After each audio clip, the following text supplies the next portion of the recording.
জয় শ্রীকৃষ্ণ, রাধে রাধে। নমস্কার। দেখুন, আপনাদের মনে অনেক প্রশ্ন রয়েছে যে এই চন্দ্রগ্রহণের সূতককাল মানতে হবে কি হবে না, বা গ্রহণের আগে পর্যন্ত রান্না করা যাবে কি যাবে না।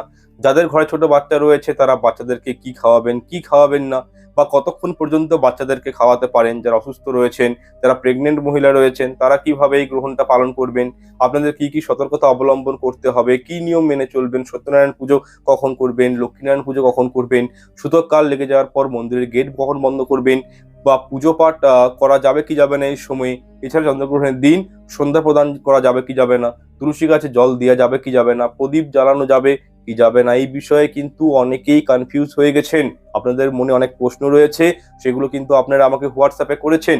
তা আমি অনুরোধ করব কিছুক্ষণ আজকের এই প্রোগ্রামটি দেখার পর আপনাদের মন থেকে সমস্ত গ্রহণের ডাউটগুলো কিন্তু কেটে যাবে। যে আশঙ্কা তৈরি করেছেন মনে, ঠিক আছে, সেগুলো কিন্তু আস্তে আস্তে দূর হয়ে যাবে। দেখুন, সবাইকার পক্ষে প্রত্যেকদিন শাস্ত্র অধ্যয়ন করা সম্ভব নয়, সবাইকার পক্ষে কিন্তু সব জিনিসটা জানা সম্ভব নয়। তো সেক্ষেত্রে যারা গ্রহণ মেনে চলতে চান, যারা গ্রহণের প্রভাবগুলো জানতে চান, বা এই যে কাজগুলো বললাম এগুলো কিভাবে কি কখন কি করবেন না করবেন সেটা জানার জন্য কিন্তু আপনাদের কাজ হবে একটাই, প্রোগ্রামটি শেষ পর্যন্ত দেখা। ঠিক আছে। এছাড়াও আমি চন্দ্রগ্রহণের একটি বিশেষ শিকড়ের কথা বলবো। এটি ধারণ করলে কি হয়, সমস্ত জীবন থেকে অবস্ট্রাগল, বাধা বিপত্তি তথা কেউ যদি আপনার উপর কালা জাদু করে রেখেছে সেটাও যেমন কেটে যায়, ঠিক তেমন চট করে কেউ আপনার উপর ব্ল্যাক ম্যাজিক করতে কিন্তু পারবে না। যারা দীর্ঘদিন ধরে শরীর খারাপে ভুগছেন, যারা সর্বকর্মে অসফলতা পেয়ে যাচ্ছেন, যাদের টাকা পয়সা নেই, যারা প্রচন্ড দরিদ্রতায় ভুগছেন, তারা কিন্তু গ্রহণ চলাকালীন এই গাছের শিকড় ধারণ করতে পারেন। বিশেষ কিন্তু নিয়ম রয়েছে, আপনি বিনা নিয়মে কিন্তু শিকড় ধারণ করতে পারবেন না। সেই নিয়ম মেনে চলে যদি ধারণ করতে পারেন ডেফিনেটলি উপকার পাবেন। যাই হোক, প্রোগ্রামটি সম্পূর্ণ দেখুন। আর যারা হস্তবিচার প্রিমিয়াম কুষ্টি করাতে চাইছেন তারা হোয়াটসঅ্যাপ নাম্বারে যোগাযোগ করবেন। হোয়াটসঅ্যাপ নাম্বারটি পাবেন কোথায়? ভিডিও ডেসক্রিপশন বক্সে পেয়ে যাবেন, ভিডিওর মধ্যে পেয়ে যাবেন। আচ্ছা, প্রথমত মাথা ঠান্ডা করে প্রত্যেকটা যে ওয়ার্ডগুলো বলবো মন দিয়ে শুনবেন। বাংলার 18ই ফাল্গুন, আজ হচ্ছে 17ই ফাল্গুন, বাংলার 18ই ফাল্গুন 1432, আর ইংরেজি বলতে গেলে তারিখটি হবে 3রা মার্চ, অর্থাৎ আগামীকাল। 3রা মার্চ আগামীকাল 2026 মঙ্গলবার দিন কিন্তু দোল পূর্ণিমা বা শ্রী শ্রী গৌর পূর্ণিমা ব্রত। এই পূর্ণিমা তিথিটি শুরু হচ্ছে কখন থেকে জানুন? বাংলার 17ই ফাল্গুন ও ইংরাজি 2রা মার্চ সোমবার সন্ধ্যা 5:44, অর্থাৎ আজ হচ্ছে 17ই ফাল্গুন, আজ হচ্ছে 2রা মার্চ। আজকের সন্ধ্যা 5:44 থেকে কিন্তু পূর্ণিমা তিথিটি মানে শুরু হয়ে যাচ্ছে। ঠিক আছে। এবং এই পূর্ণিমা তিথি সমাপ্ত হবে কখন? সমাপ্ত হচ্ছে বাংলার 18ই ফাল্গুন, ইংরাজি 3রা মার্চ, আগামীকাল মঙ্গলবার বিকেল 4:59 এই পূর্ণিমা তিথি কিন্তু কেটে চলে যাচ্ছে। ঠিক আছে, সমাপ্ত হয়ে যাচ্ছে। দেখুন, যে কোনো পুজো পার্বণের ক্ষেত্রে দুটো বিষয়কে মানতে হয়। একটা হচ্ছে উদয়া তিথি, যেটি শাস্ত্রীয় বিধান, আর একটি হচ্ছে আপনার টাইমিংটা, যে পূর্ণিমা কখন লাগছে কখন ছাড়ছে, সেই টাইমিং হিসাবেও কিন্তু অনেকেই পুজো অর্চনা করে থাকে। দেখুন, যেহেতু 2026 সালে দোল পূর্ণিমার দিন গ্রহণ পড়ে গেছে, সেহেতু কিন্তু উদয়া তিথি না মেনে আমি বলবো যে আজকেই, ঠিক আছে, এই যে পূর্ণিমাটা স্টার্ট হয়ে যাচ্ছে, পূর্ণিমাটা স্টার্ট হওয়ার পর থেকে 5:44 পর থেকে আপনারা কিন্তু সত্যনারায়ণ বা লক্ষ্মীনারায়ণ পুজো ঘরে করতে পারেন। গ্রহণ চলাকালীন কিন্তু এই পুজো করতে নেই। আচ্ছা, আরেকটা বিষয় আপনাদেরকে বলে রাখি, যেটা হচ্ছে কি, এই যে ন্যাড়া পোড়া বা হোলিকা দহন যে কনসেপ্টটা রয়েছে দোলের, সেটা কখন পালন করবেন? সেটা করবেন আগামীকাল করবেন, 3রা মার্চ মঙ্গলবার। কখন করবেন? সন্ধ্যা 7:10 থেকে শুরু করে 8:56 মধ্যে ন্যাড়াপোড়া বা হোলিকা দহন যে পর্বটি হয়, অর্থাৎ খোলা মাঠের মধ্যে অনেকগুলো কাঠকে রেখে আগুন যে ধরানো হয়, এই প্রসেসটা কিন্তু আপনারা সম্পন্ন করতে পারেন আগামীকাল। ঠিক আছে। আর একটা বিষয় হচ্ছে, চন্দ্রগ্রহণ এবং দোল পূর্ণিমা একদিনেই কিন্তু পড়ে গেছে, সেটা হচ্ছে 3রা মার্চ। তো যাদের বাড়িতে, আমি জিনিসটা আরো ক্লিয়ার করে দিচ্ছি, যাদের বাড়িতে রাধা গোবিন্দ রয়েছে, লক্ষ্মীনারায়ণ রয়েছে, সত্যনারায়ণ পুজো করতে চাইছেন, তো সেক্ষেত্রে পঞ্জিকা মতে আমি আলোচনা করছি, সেটা হচ্ছে সত্যনারায়ণ পুজোর ব্রত বা উপবাস নিশি পালন আপনারা করবেন 18 তারিখ কিন্তু নয়, 17ই ফাল্গুন এবং ইংরাজির 2রা মার্চ অর্থাৎ আজ সোমবার সন্ধ্যা 5টা বেজে 42 মিনিট থেকে সন্ধ্যা 7টা বেজে 11 মিনিটের মধ্যে আজ কিন্তু সত্যনারায়ণ পুজোটা সম্পন্ন করার চেষ্টা করবেন। যদি আপনাদের পুজো করতে করতে 8টা হয়ে যায়, রাত 9টা হয়ে যায়, 10টা হয়ে যায়, তাতে অসুবিধা নেই। তবে বেস্ট যে টাইমিং পুজো করা সেটা হচ্ছে, পুনরায় বলছি, 5টা বেজে 42 মিনিট থেকে আজ সন্ধ্যা 7টা বেজে 11 মিনিটের মধ্যে, এবং এই সময়ে সত্যনারায়ণের ব্রত কথা পালন করবেন। আজকে নিশি পালন করতে পারেন, অসুবিধা কিছু নেই। আচ্ছা, তাহলে কি কি জানলাম? যে সত্যনারায়ণ পুজো কখন করবেন, ন্যাড়াপোড়া কখন করবেন, এবং দোল পূর্ণিমার টাইমিং, চন্দ্রগ্রহণের টাইমিং আপনাদেরকে কিন্তু আমি বলে দিলাম। আচ্ছা, এরপর আমি গ্রহণের সূতক কাল নিয়ে কিছু কথা বলবো, মন দিয়ে শুনবেন। দেখুন, এই পূর্ণগ্রাস চন্দ্রগ্রহণ যেটা ভারতবর্ষ, কলকাতা, পশ্চিমবঙ্গ, সর্বত্র বাংলাদেশ, সর্বত্র কিন্তু দৃশ্যমান, সেহেতু এর সূতক সময়টা শুরু হচ্ছে কখন সেটা প্রথম কিন্তু আপনাদের জানতে হবে। তাহলে গ্রহণের সূতকটা সময় হয়ে যাচ্ছে, মানে শুরু হচ্ছে আগামীকাল 3রা মার্চ মঙ্গলবার সকাল 6টা 20 মিনিট থেকে, ঠিক আছে? এবং সূতকের সময় থেকে যতক্ষণ না এই চন্দ্রগ্রহণ সম্পূর্ণরূপে সমাপ্ত হচ্ছে ততক্ষণ পর্যন্ত শাস্ত্র বলছে আমাদের কোনরূপ পুজো অর্চনা বা কোনো শুভ কাজ করতে কিন্তু পারবেন না। যাই হোক, দেখুন, এই 3রা মার্চ যেহেতু পূর্ণগ্রাস চন্দ্রগ্রহণ থাকছে, সুতরাং এই দিন তুলসী গাছে কিন্তু জল প্রদান করবেন না, তুলসী গাছে প্রদীপ দেখাবেন না, তুলসী গাছের পাতা চয়ন করবেন না। দেখুন, এই গ্রহণের সূতক সময় শুরু হয়ে যাচ্ছে আগামীকাল 3রা মার্চ মঙ্গলবার সকাল 6টা 20 মিনিট থেকে, এবং 2026 সালে মোট কিন্তু 4টি গ্রহণ থাকবে, 2টি চন্দ্রগ্রহণ, 2টি থাকবে সূর্যগ্রহণ। সুতরাং যদি চন্দ্রগ্রহণের আমি একটা পূর্ণাঙ্গ সময় আপনাদেরকে জানিয়ে দিই, তাহলে বুঝতে পারবেন যে এই সময়গুলোতে কিন্তু কোনো কাজ করা যাবে না।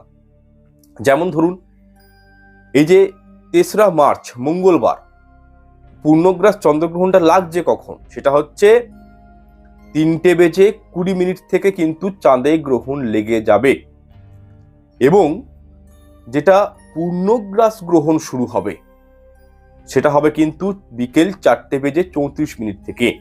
আর এই চন্দ্রগ্রহণের মধ্যাহ্নকাল সময়টা থাকছে বিকেল 5টা বেজে 5 মিনিট পর্যন্ত, এবং পূর্ণগ্রাস চন্দ্রগ্রহণ সমাপ্ত হচ্ছে কখন, বিকেল 5টা বেজে 30 মিনিটে। অর্থাৎ যদি হিসাব করেন তাহলে বুঝতে পারবেন প্রায় 59 মিনিট ধরে পূর্ণগ্রাস চন্দ্রগ্রহণ কিন্তু চলবে, এবং এই চন্দ্রগ্রহণ সম্পূর্ণরূপে সমাপ্ত হবে বিকেল 6টা বেজে 48 মিনিটে। সুতরাং মোট 3 ঘন্টা 27 মিনিট ধরে সমস্ত গ্রহণ প্রক্রিয়া কিন্তু চলবে। সেক্ষেত্রে সান্ধ্যকালীন যে পুজো অর্চনা আমরা করি, অর্থাৎ সন্ধ্যা আহ্নিক প্রদান করি, তুলসী মঞ্চে প্রদীপ, ঠাকুর ঘরে প্রদীপ দেখাই, সেগুলো টাইম কিন্তু পেরিয়ে যাচ্ছে, কারণ গ্রহণটা চলছে প্রায় 3.5 ঘন্টা ধরে, এবং গ্রহণ সমাপ্ত হচ্ছে 3 তারিখ সন্ধ্যা 6টা বেজে 48 মিনিটে। এই টাইমটা নোট করে রাখবেন। 3 তারিখ সন্ধ্যা 6টা 48 মিনিটের পর কিন্তু গ্রহণের কোনো প্রভাব থাকছে না, সম্পূর্ণরূপে গ্রহণ কিন্তু ছেড়ে যাচ্ছে। তাই যেহেতু সন্ধ্যা দেওয়ার সময়টা পেরিয়ে যাচ্ছে, সেক্ষেত্রে 3 তারিখ কিন্তু তুলসী মঞ্চে বলুন বা নিজের ঠাকুর ঘরে ধূপ দেখানো যাবে না। আশা করছি বিষয়টা বুঝতে পেরেছেন যে আমরা যে নিত্য পুজোটার দিন করে থাকি সেটা কিন্তু 3 তারিখে করবেন না।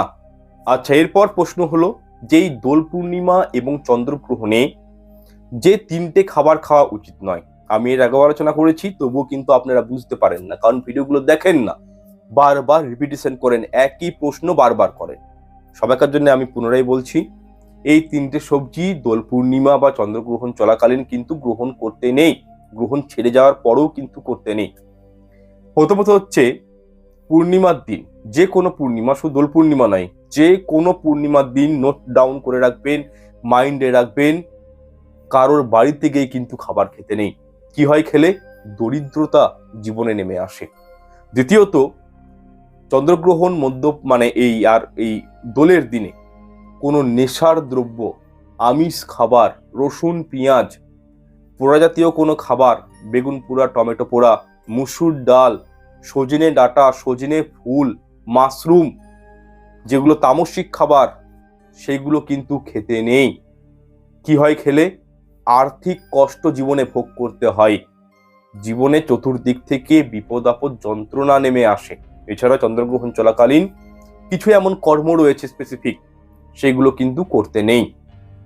যেমন ধরুন, যেহেতু 3 তারিখ দুপুর 3:20 থেকে চন্দ্রগ্রহণটি লেগে যাচ্ছে, তারপর থেকে বিশেষ করে কোনো খাবার মুখে তুলবেন না, তেল মালিশ করবেন না, অর্থাৎ গায়ে অনেকেই বডি লোশন, বডি অয়েল এইগুলো মাখেন, করবেন না।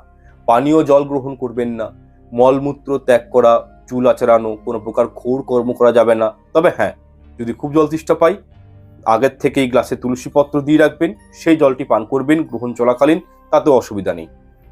ঠিক আছে, অসুবিধা নেই।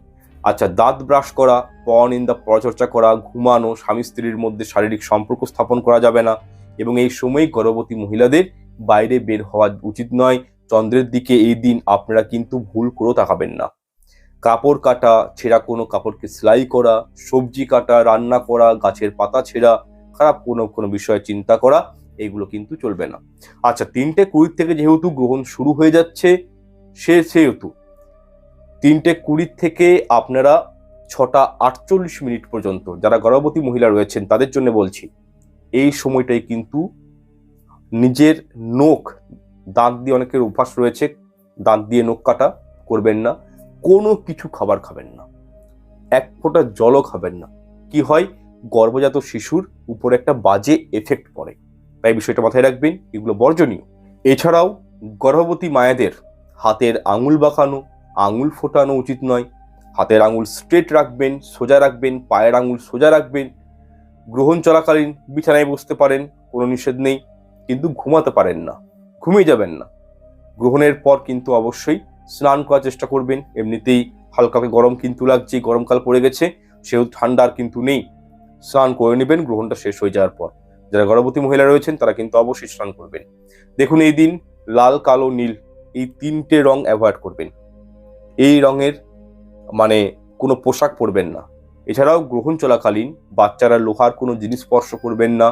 রান্না করা প্রত্যেকটা খাবারের উপর, কাঁচা সবজির উপর, ফলমূলের উপর, শুকনো খাবারের উপর গ্রহণ লাগার আগেই তুলসী পত্র দিয়ে রাখবেন।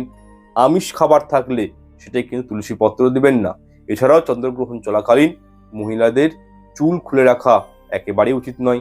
যাদের ঘরে ছোট বাচ্চা রয়েছে, অসুস্থ মানুষজন রয়েছেন, তাদেরকে তো আর 9 ঘন্টা না খাই রাখা সম্ভব নয়। সম্ভব কি বলুন? 9 ঘন্টা গ্রহণটা লাগছে 3:20 থেকে, আর সকাল 6:20 থেকে সূতককাল শুরু হয়ে যাচ্ছে। তো সেক্ষেত্রে অনেককেই আমি দেখছি বলতে ভিডিওতে যে সূতককাল থেকেই খাওয়া দাওয়া বন্ধ করে দিতে হবে। ঠিক আছে, যদি মানতে পারেন ঠিক আছে, কোনো সমস্যা নেই, কিন্তু যারা অসুস্থ মানুষজন রয়েছেন, যারা ছোট বাচ্চারা রয়েছে, তাদেরকে আপনারা বলুন তো নিজেরা একটা, যে 9 ঘন্টা যদি তাদেরকে একটু খাবার না দেওয়া হয়, সেই বাচ্চার কি অবস্থা হবে? তো সেক্ষেত্রে আপনাদেরকে আমি একটা কথাই বলবো, অনেকে দেখবেন পেশেন্ট মানুষ রয়েছে, অসুস্থ মানুষ, তাদেরকে কিন্তু ওষুধ খেতে হয় জল দিয়ে। দেখুন, প্রধানত চন্দ্রগ্রহণটা লাগছে কটায়? 3:20 দুপুর। তো চন্দ্রগ্রহণ লাগার পর থেকে বিষয়গুলো অ্যাভয়েড করুন, কিন্তু সূতককাল লেগে যাওয়ার পরেও আপনারা কিন্তু খাদ্য আহার গ্রহণ করতে পারেন। তবে আপনাদের ঘরে যে শুকনো খাবার রয়েছে, আপনাদের ফ্রিজে আপনাদের রান্না খাবার যেগুলো রয়েছে, তার আগেই কিন্তু তুলসী পত্র সেগুলোতে দিয়ে রাখবেন, এবং সেই খাবারটি কিন্তু গ্রহণ করতে পারেন। ঠিক আছে? এবং কি আর একটা বিষয়, পূর্ণিমা লাগার আগেই তুলসী পত্র চয়ন করবেন, কারণ পূর্ণিমা লেগে গেলে তুলসী পত্র চয়ন করতে নেই। গ্রহণেও কিন্তু তুলসী গাছে হাত দিতে নেই, তুলসী গাছে জল দিতে নেই, এবং তুলসী পত্র ছিঁড়তে নেই। তাই অবশ্যই পূর্ণিমাটা লাগার আগেই তুলসী পত্র তুলে রাখবেন একটু বেশি পরিমাণে, এবং সেগুলো খাবারের উপর দিয়ে রাখবেন, এবং সেই খাবারগুলো কিন্তু সূতককালে খেতে পারেন। কিন্তু 3 মার্চ মঙ্গলবার 3:20 পর কোনো খাবার খাবেন না।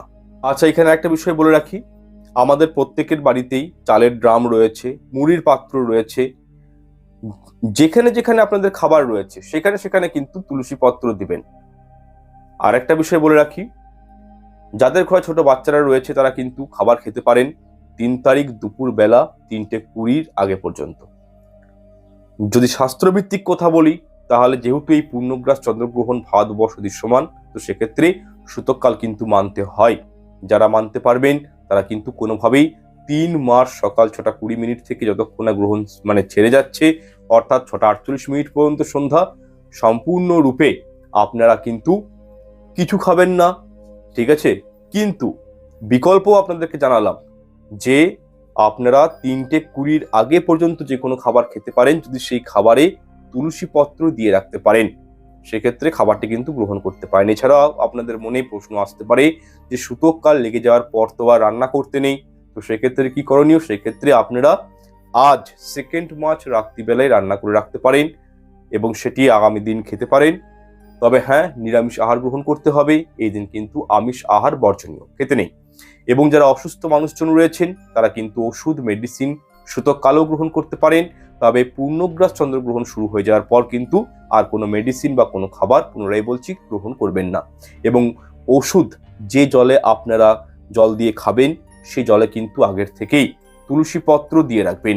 আচ্ছা, এখানে আরেকটি বিষয় বলে রাখি, আপনারা যারা সূতককাল চলাকালীন খাদ্য আহার গ্রহণ করবেন, তারা কিন্তু একটি বিশেষ মন্ত্র 3 বার উচ্চারণ করে তারপরে কিন্তু খাদ্য আহার গ্রহণ করবেন। এবং এই মন্ত্রটি আমি স্ক্রিনে দিচ্ছি, লিখে নিতে পারেন।